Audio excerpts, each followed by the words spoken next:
Yo, what is up YouTube, man? We got some information about the build system on NBA 2K22 current gen from Mike Wang, a gameplay director at NBA 2K. So we're going to be going over all of that in this video today. Really quick, man, if you guys will drop a like and subscribe going into NBA 2K22, I would appreciate it a ton. But so far, the information we've been getting, they've made it very clear that the badges are going to be similar between both games, current gen, old gen, and next gen. And the gameplay, the dribbling, it's all going to feel very similar too. So a lot of people were thinking the build system was going to be pretty much the same. You know, we're getting the same rewards, we're doing the same moves, it might as well have the same build system.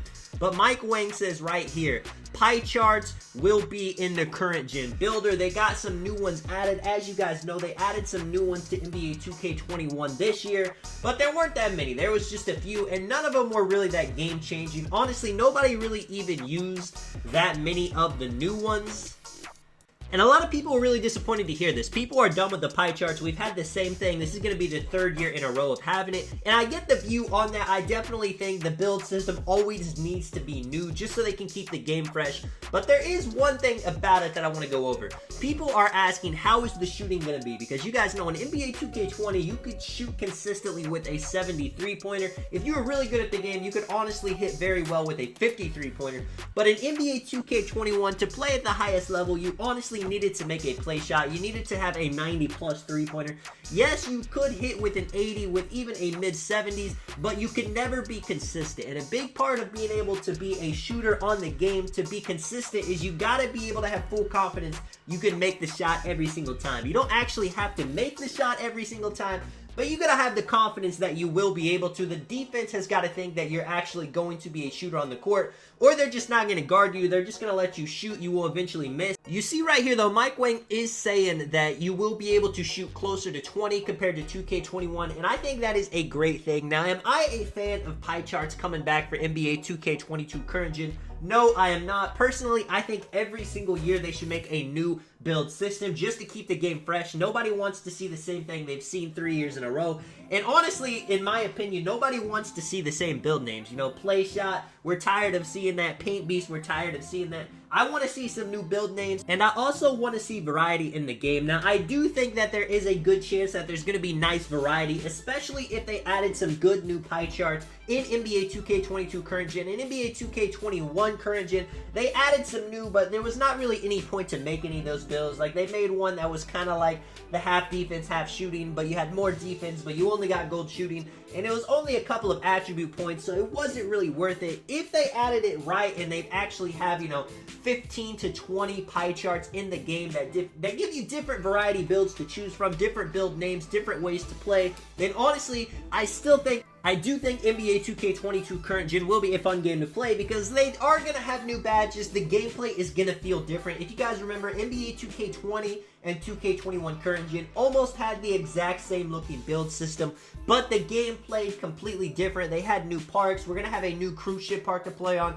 So it's not going to feel like a copy and paste game, even if the build system kind of does feel like that a little bit. Now, one last thing I want to go over too is Mike Wang says there are benefits to going above 85. He's talking about ball handle. Mainly your moves will be faster and more effective. That was another problem. You honestly had to have an 85+ ball control just to get good dribble moves. You know, you could be like a slasher with 75 ball control, and it did not matter because you did not unlock any other new dribble moves. You had the same kind of dribble moves that a center with 50 ball control had, and this is a big thing right here. There are different SIGs unlocked at varying other ratings, 65, 70, 75, 80. That is tremendous. If there are good dribble moves you can get on a build with 75 ball control, that's going to completely shift the meta, completely shift the way people play. If you guys remember in NBA 2K20, it was almost better to have the 70 ball control builds compared to the 85 ball controls because the dribble moves they got created more space. Now, it doesn't need to be like that. You should definitely get the best dribble moves at 85. But as long as the 65, 70, 75, 80, if some of those dribble moves can at least be useful, be able to dribble and get yourself open, then I'm all for it. If they're just all terrible, and then it's not going to mean anything, and you'll still need builds to have the 85 ball handle to be relevant, to be a ball handler. To end the video, man, let's just look at the pie charts and kind of talk about how they were different in NBA 2K20 and NBA 2K21.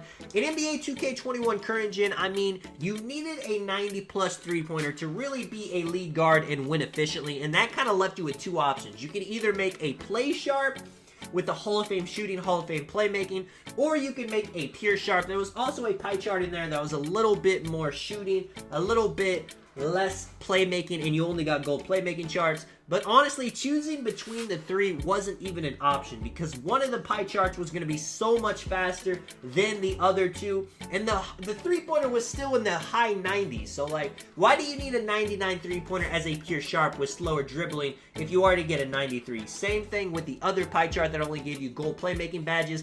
Why not just get Hall of Fame playmaking badges and you only lose a couple of three-point rating? A 95 three-point rating compared to a 92 three-point rating is not going to make that much of a difference. You couldn't use the mainly yellow pie chart. You couldn't use the red-green pie chart to actually be a main ball handler. You couldn't even use a pie chart like the red-green just because the shooting was decent, but it wasn't high enough to be consistent. That was completely opposite in NBA 2K20. The two-way slashing playmaker with the Hall of Fame defense, Hall of Fame playmaking was the main build in the game because you could shoot consistently with the 70 three-point rating. The pure playmaker was also a great pie chart. It was super fast. It could be taller, and you could shoot very well with the 83-pointer. And a lot of people use the Hall of Fame finishing, Hall of Fame shooting, and this just gave variety in the game. You weren't playing the same pie chart every single game. Maybe you played against some people with some different names on their builds, but they still had the same pie chart. And it's the kind of the same thing with the center. The main center build you saw in NBA 2K21 current gen was the pure red. It had amazing defense, it had super speed to be able to hedge guards, and it could even get contact dunks. Now you couldn't make a build at center or power forward like the red-green because even though you had Hall of Fame shooting, your shooting rating was only in the 70s and you couldn't hit consistently with that. There was no reason to make a pure green because you could make it where it could actually shoot consistently, but at that point you had to have really small arms, and then you can't get any stops. You're super slow. The shooting wasn't worth what you were giving up. You couldn't even make a pure yellow. People didn't know this, but in NBA 2K20, being able to dribble with a 6'9" power forward pure playmaker at the big was actually very effective. You could shoot with it, and you could even play defense somewhat well. Same thing with the yellow-red pie chart. Everyone made the playmaking glass cleaners. Those builds all excelled because you could shoot consistently with them. When NBA 2K21 current gen made it to where you had to have such a high rating to shoot, it really killed the diversity of the gameplay, and it sounds like that diversity is going to be coming back, man. So we are excited. NBA 2K22 current gen, you know, new badges, new gameplay. It might have a similar build system, but if they actually get the shooting right, there will be different diverse builds this year. And if 2K messes up on the next gen builder, then people might actually prefer this pie chart, this build system compared to the next gen version, man. Let me know what you guys think in the comments. Like I said, if you guys are new, make sure to drop a like, subscribe. This is Sonic. I will catch you guys in the next one, man. I'm out. Peace.